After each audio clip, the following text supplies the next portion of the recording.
আসসালামু আলাইকুম। সংবাদে আপনাদের সবাইকে স্বাগত জানাচ্ছি। আমি ফিরোজ তোহা। শুরুতেই বিআরবি কেবলস সংবাদ শিরোনাম জানিয়ে দেব এই মুহূর্তে হাতে পাওয়া সর্বশেষ গুরুত্বপূর্ণ আপডেট বাংলা সংবাদ। শুরুতেই থাকছে প্রধানমন্ত্রী ভারতের অনুমতি নিয়ে চীন যাচ্ছেন। গণসংহতি আন্দোলনের প্রধান সমন্বয়কারী জোনায়েদ সাকি বলেছেন, ভারতের জোরে আওয়ামী লীগ ক্ষমতায়, জনগণের নয়। দেশটি তাবেদারি করছে সরকার। এবার জানাবো, ভারত আমাদের সঙ্গে বন্ধুসুলভ আচরণ করছে না। ভারতের সঙ্গে যেসব সমঝোতা স্মারক সই করা হয়েছে সেগুলো দ্রুত বাতিলের আহ্বান জানিয়েছেন গণতন্ত্র মঞ্চের শীর্ষ নেতা এবং নাগরিক ঐক্যের সভাপতি মাহমুদুর রহমান মান্না। এদিকে সমঝোতা স্মারক এবং চুক্তি বোঝে না বিএনপি। পররাষ্ট্রমন্ত্রী বলেন, ভারতকে ট্রানজিট দিচ্ছে বিদায় দেশের সার্বভৌমত্ব নষ্ট হচ্ছে। বিএনপির এমন অভিযোগ নাকচ করে দিয়ে তিনি বলেন, আমরাও ভারতের উপর দিয়ে নেপাল থেকে বিদ্যুৎ নিয়ে আসছি। আগামীতে ভুটান থেকে ভারতের উপর দিয়ে জল বিদ্যুৎ আসবে। এদিকে অনেক ঝড়ঝাপটা পার করে পদ্মা সেতু নির্মাণ করতে হয়েছে বলে জানিয়েছেন প্রধানমন্ত্রী শেখ হাসিনা। তিনি বলেন, বাংলাদেশের জনগণের টাকায় পদ্মা সেতু নির্মাণ করা হয়েছে। জানিয়ে দেব, খালেদা জিয়ার মুক্তির দাবিতে কর্মসূচি চালিয়ে যাবে বিএনপি। খালেদা জিয়ার মুক্তির দাবিতে নতুন করে শুরু হওয়া কর্মসূচি অব্যাহত রাখবে বিএনপি। ধারাবাহিক কর্মসূচির মাধ্যমে আন্দোলনকে নতুন রূপ দিতে চান দলের নীতি নির্ধারণী নেতারা। প্রথম ধাপে ঘোষিত 3 দিনের কর্মসূচি গত বুধবার শেষ হয়েছে। সংশ্লিষ্ট দায়িত্বশীল সূত্র জানিয়েছে, আগামী সোমবার দলের স্থায়ী কমিটির বৈঠকে নতুন কর্মসূচির সিদ্ধান্ত হবে। এবং সর্বশেষ জানাবো আন্তর্জাতিক সংবাদ। ইসরায়েলকে সন্ত্রাসী হিসেবে তালিকাভুক্ত করা উচিত। ইয়েমেনের হুতি আনসারুল্লাহ নেতা আব্দুল মালিক আল হুতি বলেছেন, দখলদার ইসরায়েল ফিলিস্তিনি জনগণের উপর ভয়াবহ অপরাধযোগ্য চালাচ্ছে, অথচ আরব দেশগুলো বর্ণবাদী এই শক্তিকে সন্ত্রাসী হিসেবে তালিকাভুক্ত করছে না। এতক্ষণ শিরোনাম শুনছিলেন, এবার বিস্তারিত। প্রিয় দর্শক, আপনি যদি এই চ্যানেলে নতুন হয়ে থাকেন, ভিডিওটি দেখতে দেখতে চ্যানেলটি সাবস্ক্রাইব করে আমাদের সঙ্গে থাকুন। আর এই ভিডিও সম্পর্কে আপনি আপনার মূল্যবান মতামতটি কমেন্ট বক্সে জানিয়ে দিন। আর হ্যাঁ প্রিয় দর্শক, জানিয়ে দিন ভিডিওটি কোথা থেকে দেখছেন। প্রধানমন্ত্রী ভারতের অনুমতি নিয়ে চীন যাচ্ছেন জোনায়েদ সাকি। গণসংহতি আন্দোলনের প্রধান সমন্বয়কারী জোনায়েদ সাকি বলেছেন, ভারতের জোরে আওয়ামী লীগ ক্ষমতায়, জনগণের নয়। দেশটির তাবেদারি করছে সরকার। শুক্রবার দুপুরে জাতীয় প্রেস ক্লাবের সামনে গণতন্ত্র মঞ্চ আয়োজিত বিক্ষোভ সমাবেশে এমন অভিযোগ করেন তিনি। ক্ষমতার বিনিময়ে ভারতকে কি কি বিলিয়ে দেওয়া হচ্ছে প্রশ্ন করে জোনায়েদ সাকি বলেন, আওয়ামী লীগের সাধারণ সম্পাদক ওবায়দুল কাদেরের কাছে জানতে চাই, সরকারি মদদেই বিদেশি ঋণের টাকা লুট চলছে, আর সেই ঋণ শোধ করছে জনগণ। তিনি আরও বলেন, প্রধানমন্ত্রী শেখ হাসিনা ভারতের অনুমতি নিয়ে চীন সফরে যাচ্ছেন। এটাই প্রমাণ করে বাংলাদেশের সার্বভৌমত্ব হুমকির মুখে।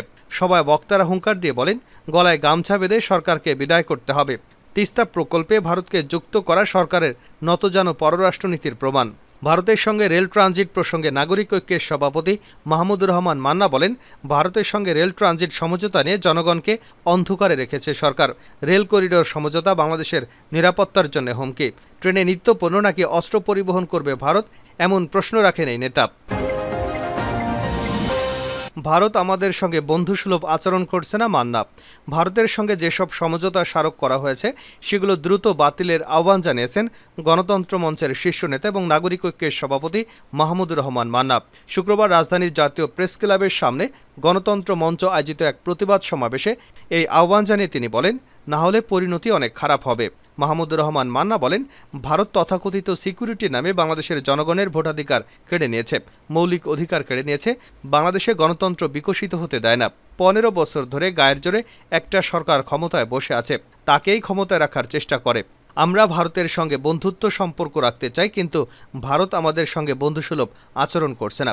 তারা বাংলাদেশের মানুষের ভোটের অধিকার বন্ধ করে দিয়েছে। তিনি বলেন, সরকার এখন ভারতের সঙ্গে স্যাটেলাইট চুক্তি করেছে। ভারতের স্যাটেলাইট এখন বাংলাদেশের যে কোনো জায়গায় তদারকি করতে পারবে। আমাদের দেশের সিকিউরিটি ভারতের হাতে চলে গেছে। তিনি আরও বলেন, সরকার তো ট্রানজিট দেয়নি, সরকার সরাসরি করিডোর দিয়ে দিয়েছে। ভারতের ট্রেন বাংলাদেশে আসবে। সমঝোতা স্মারক চুক্তি বোঝে না বিএনপি। পররাষ্ট্রমন্ত্রী, ভারতের ট্রানজিট দিচ্ছে বিধায় দেশের সার্বভৌমত্ব নষ্ট হচ্ছে। বিএনপির এমন অভিযোগ নাকচ করে দিয়ে আওয়ামী লীগের সাধারণ সম্পাদক ও পররাষ্ট্রমন্ত্রী ডক্টর হাসান মাহমুদ বলেছেন, আমরাও ভারতের উপর দিয়ে নেপাল থেকে বিদ্যুৎ নিয়ে আসছি। আগামীতে ভুটান থেকে ভারতের উপর দিয়ে জল বিদ্যুৎ আসবে। আর ঢাকা কলকাতা রুটে ট্রেন চলছে বহু বছর ধরে। নৌপথে পণ্য নিয়ে যাচ্ছে ভারত। তিনি বলেন, ভুটান ও নেপাল এবং ভারতের উপর দিয়ে পণ্য দিয়ে যাচ্ছে। প্রধানমন্ত্রী ভারত সফর শেষে ফিরে আসার পর বিএনপি নানা প্রশ্ন রেখেছিল। কারণ তারা সমঝোতা স্মারক এবং চুক্তির মানে বোঝে না। এর আগেও বিএনপি বলেছিল সাবমেরিন যুক্ত হলে দেশের সার্বভৌমত্ব নষ্ট হবে। পরে আমাদের অর্থের বিনিময়ে সাবমেরিনের সঙ্গে যুক্ত হতে হয়েছে।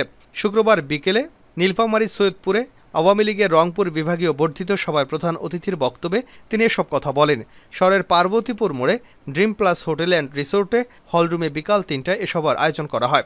সভায় প্রধান অতিথি হিসেবে উপস্থিত ছিলেন আওয়ামী লীগের যুগ্ম সাধারণ সম্পাদক ও পররাষ্ট্রমন্ত্রী ডক্টর হাসান মাহমুদ। পররাষ্ট্রমন্ত্রী ডক্টর হাসান মাহমুদ আরও বলেন, বিএনপি আর এখন সরকারের পতনের কথা বলে না।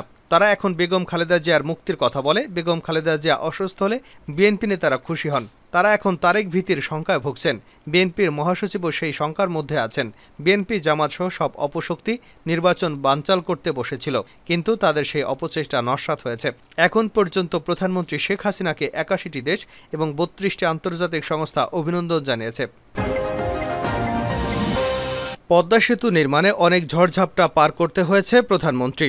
অনেক ঝড়ঝাপটা পার করে পদ্মা সেতু নির্মাণ করতে হয়েছে বলে জানিয়েছেন প্রধানমন্ত্রী শেখ হাসিনা। তিনি বলেন, বাংলাদেশের জনগণের টাকায় পদ্মা সেতু নির্মাণ করা হয়েছে। শুক্রবার বিকেলে পদ্মা সেতুর বাঁ প্রান্তে পদ্মা সেতু প্রকল্পের সমাপনী অনুষ্ঠানে প্রধান অতিথির বক্তব্যে তিনি এসব কথা বলেন। শেখ হাসিনা বলেন, স্বপ্নের এই পদ্মা সেতু নির্মাণের সঙ্গে যারা জড়িত, যারা জমি দিয়েছে, তাদের প্রতি ধন্যবাদ জানাতে এই অনুষ্ঠানের আয়োজন করেছে। তিনি বলেন, অতীতে বিদেশে বাংলাদেশের নামটা শুনলে কেউ জিজ্ঞাসা করত, এটা কি ভারতের কোনো অংশ?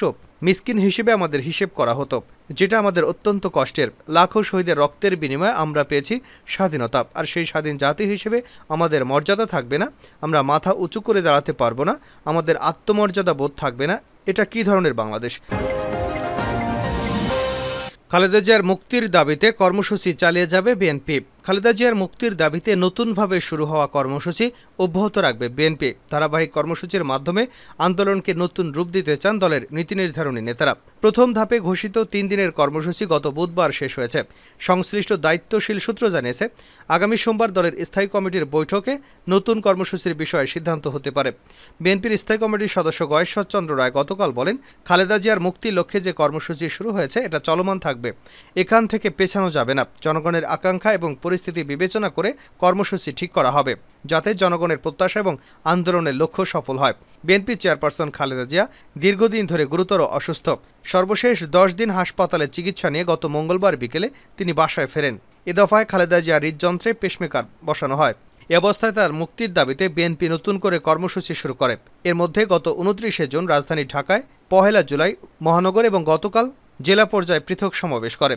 সারা দেশে 3 দিনের কর্মসূচি শেষে বিএনপির নীতি নির্ধারণী নেতারা বলেছেন, তারা লক্ষ্য করেছেন খালেদা জিয়ার মুক্তি নিয়ে মানুষের মধ্যে ব্যাপক কৌতূহল এবং আগ্রহ আছে। এছাড়া নানা বৈরিতার মধ্যেও 3 দিনের কর্মসূচিতে দলের নেতাকর্মীদের সক্রিয় অংশগ্রহণ করতে দেখা গেছে। এটাকে সামনে টেনে নিতে চান নেতারা। এদিকে ঢাকার পর বিভিন্ন মহানগরের সমাবেশ শান্তিপূর্ণ হলেও গতকাল নাটোর এবং পটুয়াখালীর সমাবেশে আওয়ামী লীগের কর্মীরা হামলা করেছে বলে অভিযোগ পাওয়া গেছে। আর বাগেরহাটে পুলিশি বাধায় বিএনপি নেতারা সমাবেশ স্থলের কাছেই যেতে পারেননি। শেষ করছে আন্তর্জাতিক সংবাদ দিয়ে। ইসরায়েলকে সন্ত্রাসী হিসেবে তালিকাভুক্ত করা উচিত দাবি হুতিদের।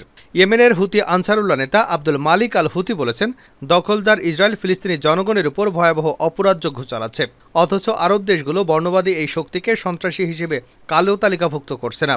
বৃহস্পতিবার এক ভাষণে তিনি এসব কথা বলেন। তার দাবি, আরব দেশগুলোর সন্ত্রাসী তালিকায় ইসরায়েলের নাম থাকা উচিত। এ সময় মার্কিন নেতাদের কটাক্ষ করে আব্দুল মালিক আল হুতি বলেন, যুক্তরাষ্ট্রের প্রেসিডেন্ট নির্বাচনে যে 2 প্রার্থী প্রতিদ্বন্দ্বিতা করছেন, তার মূলত ইসরায়েলের প্রতি কে বেশি অনুগত তা দেখানোর প্রতিযোগিতায় নেমেছেন।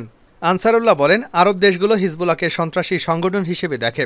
আরব লীগও সংগঠনটিকে একইভাবে দেখে, যদিও সম্প্রতি তারা এই তালিকা থেকে হিজবুল্লাহর নাম কেটে দিয়েছে। তবে আরব দেশগুলো দখলদার ইসরায়েলের ভয়ঙ্কর অপরাধযোগ্য সত্ত্বেও তাদেরকে সন্ত্রাসী তালিকায় অন্তর্ভুক্ত করে না। চলমান গাজা পরিস্থিতিকে সবচেয়ে বিপজ্জনক উল্লেখ করে আব্দুল মালিক আল হুতি বলেন, গাজার প্রতি মনোযোগের অভাব হল সবচেয়ে বিপজ্জনক সমস্যাগুলোর মধ্যে একটি, যা ইসরায়েল আরবদের সঙ্গে তার সম্পর্কের ক্ষেত্রে ব্যবহার করে আসছে।